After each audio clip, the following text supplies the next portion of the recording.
Welcome back to Classic Stories and Fairy Tales. I am your host and narrator, Jerry Coble, and we are continuing in the wonderful book, The Wonderful Wizard of Oz by L. Frank Baum.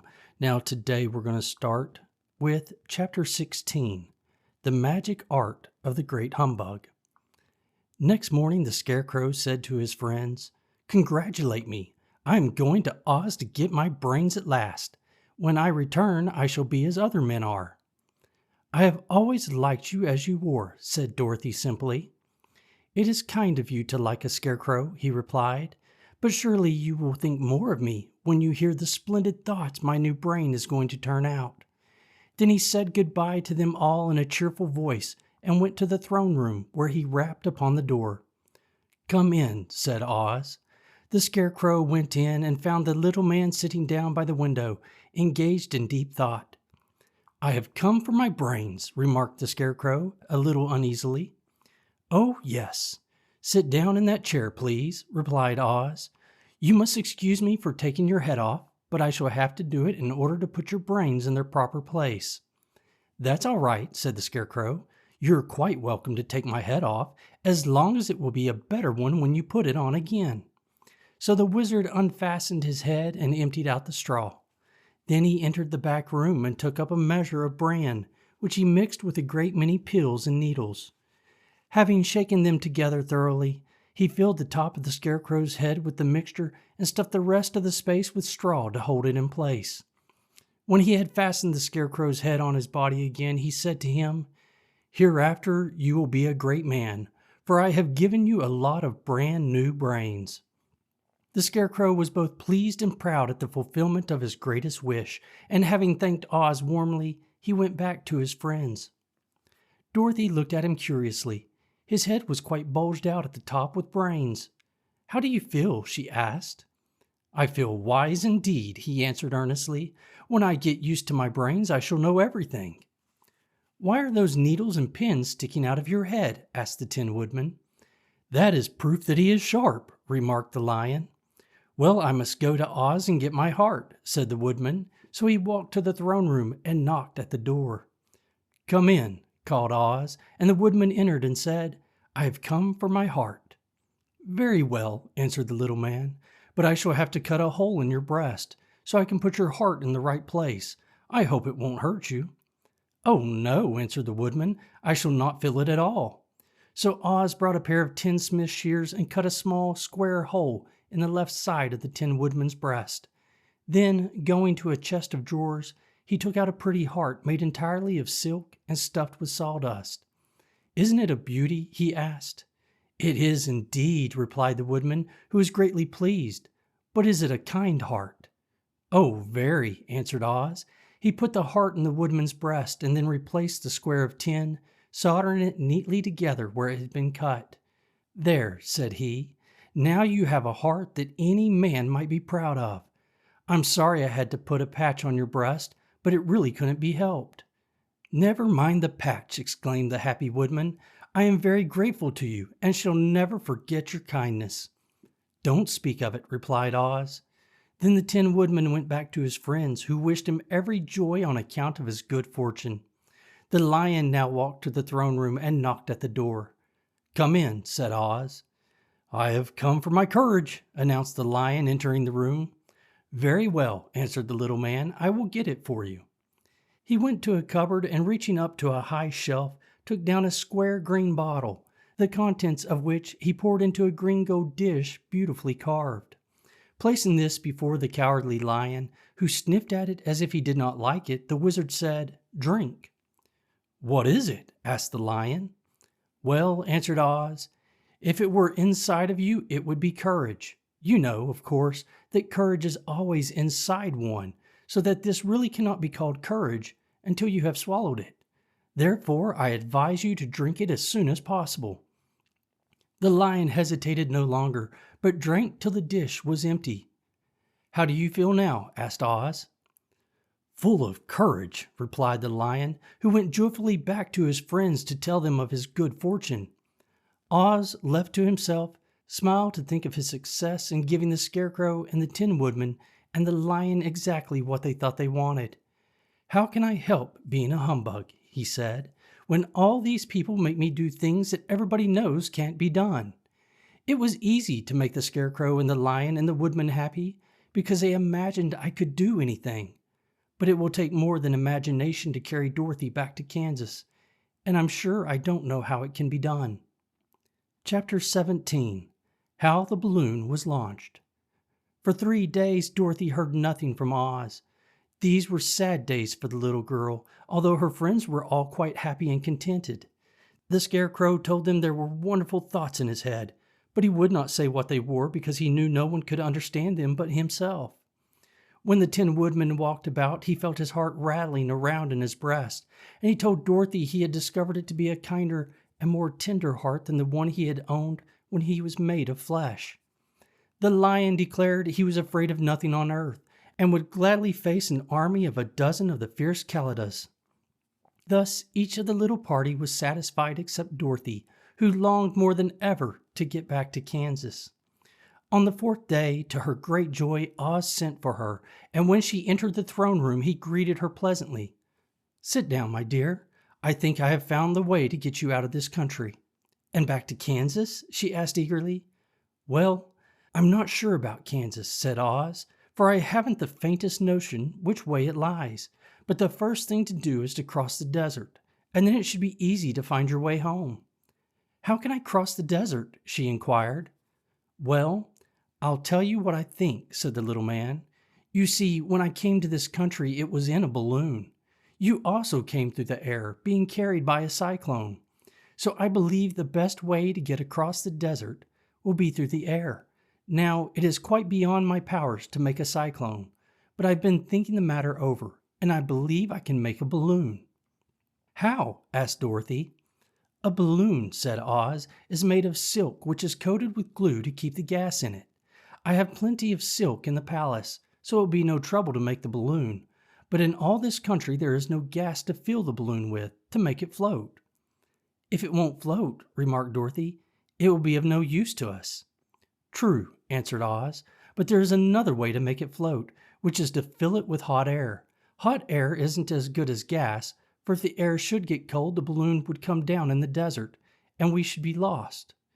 "We?" exclaimed the girl. "Are you going with me?" "Yes, of course," replied Oz. "I am tired of being such a humbug. If I should go out of this palace, my people would soon discover I am not a wizard, and then they would be vexed with me for having deceived them. So I have to stay shut up in these rooms all day, and it gets tiresome. I'd much rather go back to Kansas with you and be in a circus again." "I shall be glad to have your company," said Dorothy. "Thank you," he answered. "Now if you will help me sew the silk together, we will begin to work on our balloon." So Dorothy took a needle and thread, and as fast as Oz cut the strips of silk into proper shape, the girls sewed them neatly together.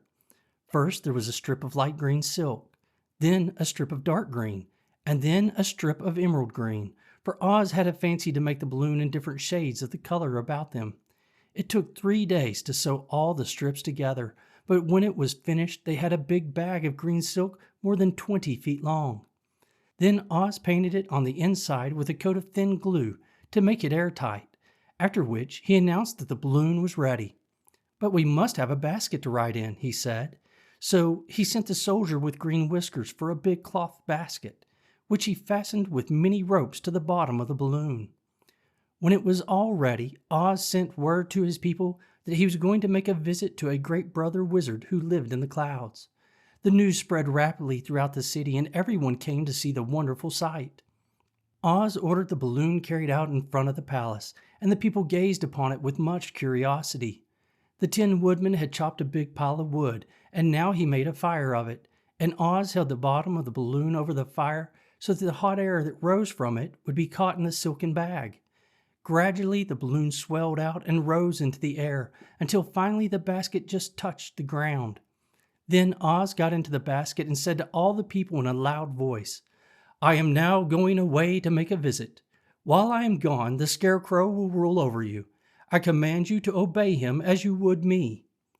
The balloon was by this time tugging hard at the rope that held it to the ground, for the air within it was hot, and this made it so much lighter in weight than the air without that it pulled hard to rise into the sky. "Come, Dorothy," cried the wizard. "Hurry up, or the balloon will fly away." "I can't find Toto anywhere," replied Dorothy, who did not wish to leave her little dog behind. Toto had run into the crowd to bark at a kitten, and Dorothy at last found him. She picked him up and ran towards the balloon. She was within a few steps of it, and Oz was holding out his hand to help her into the basket, when crack went the ropes, and the balloon rose into the air without her. "Come back!" she screamed. "I want to go too." "I can't come back, my dear," called Oz from the basket. "Goodbye." "Goodbye!" shouted everyone, and all eyes were turned upward where the wizard was riding in the basket, rising every moment further and further into the sky. And that was the last any of them ever saw of Oz, the wonderful wizard, though he may have reached Omaha safely and be there now for all we know. But the people remembered him lovingly and said to one another, "Oz was always our friend. When he was here, he built for us this beautiful Emerald City, and now he is gone, he has left a wise scarecrow to rule over us." Still, for many days they grieved over the loss of the wonderful wizard and would not be comforted. Chapter 18. Away to the South. Dorothy wept bitterly at the passing of her hope to get home to Kansas again, but when she thought it all over, she was glad she had not gone up in a balloon. And she also felt sorry at losing Oz, and so did her companions. The Tin Woodman came to her and said, "Truly, I should be ungrateful if I failed to mourn for the man who gave me my lovely heart. I should like to cry a little because Oz is gone. If you will kindly wipe away my tears so that I shall not rust." "With pleasure," she answered, and brought a towel at once. Then the Tin Woodman wept for several minutes, and she watched the tears carefully and wiped them away with the towel. When he had finished, he thanked her kindly and oiled himself thoroughly with his jeweled oil can to guard against mishaps. The Scarecrow was now the ruler of the Emerald City, and although he was not a wizard, the people were proud of him, for, they said, there is not another city in all the world that is ruled by a stuffed man, and so far as they knew, they were quite right. The morning after the balloon had gone up with Oz, the four travelers met in the throne room and talked matters over. The Scarecrow sat in the big throne, and the others stood respectfully before him. "We are not so unlucky," said the new ruler, "for this palace and the Emerald City belong to us, and we can do just as we please. When I remember that a short time ago I was up on a pole in a farmer's cornfield, and that now I am the ruler of this beautiful city, I am quite satisfied with my lot." "I also," said the Tin Woodman, "am well pleased with my new heart, and really that was the only thing I wished in all the world. For my part, I am content in knowing I'm as brave as any beast that ever lived, if not braver," said the Lion modestly. "If Dorothy would only be contented to live in the Emerald City," continued the Scarecrow, "we might all be happy together." "But I don't want to live here," cried Dorothy. "I want to go to Kansas and live with Aunt Em and Uncle Henry." "Well, then, what can be done?" inquired the Woodman. The Scarecrow decided to think, and he thought so hard that the pins and needles began to stick out of his brains. Finally he said, "Why not call the winged monkeys and ask them to carry you over the desert?" "I never thought of that," said Dorothy joyfully. "It's just the thing. I'll go at once for the golden cap." When she brought it into the throne room, she spoke the magic words, and soon the band of winged monkeys flew in through the open window and stood beside her. "This is the second time you have called us," said the Monkey King, bowing before the little girl. "What do you wish?" "I want you to fly with me to Kansas," said Dorothy, but the Monkey King shook his head. "That cannot be done," he said. "We belong to this country alone and cannot leave it. There has never been a winged monkey in Kansas yet, and I suppose there never will be, for they don't belong there. We shall be glad to serve you in any way in our power, but we cannot cross the desert. Goodbye." And with another bow, the Monkey King spread his wings and flew away through the window, followed by all his band. Dorothy was ready to cry with disappointment. "I have wasted the charm of the golden cap to no purpose," she said, "for the winged monkeys cannot help me." "It is certainly too bad," said the tender-hearted Woodman. The Scarecrow was thinking again, and his head bulged out so horribly that Dorothy feared it would burst. "Let us call in the soldier with the green whiskers," he said, "and ask his advice." So the soldier was summoned and entered the throne room timidly, for while Oz was alive he never was allowed to come further than the door. "This little girl," said the Scarecrow to the soldier,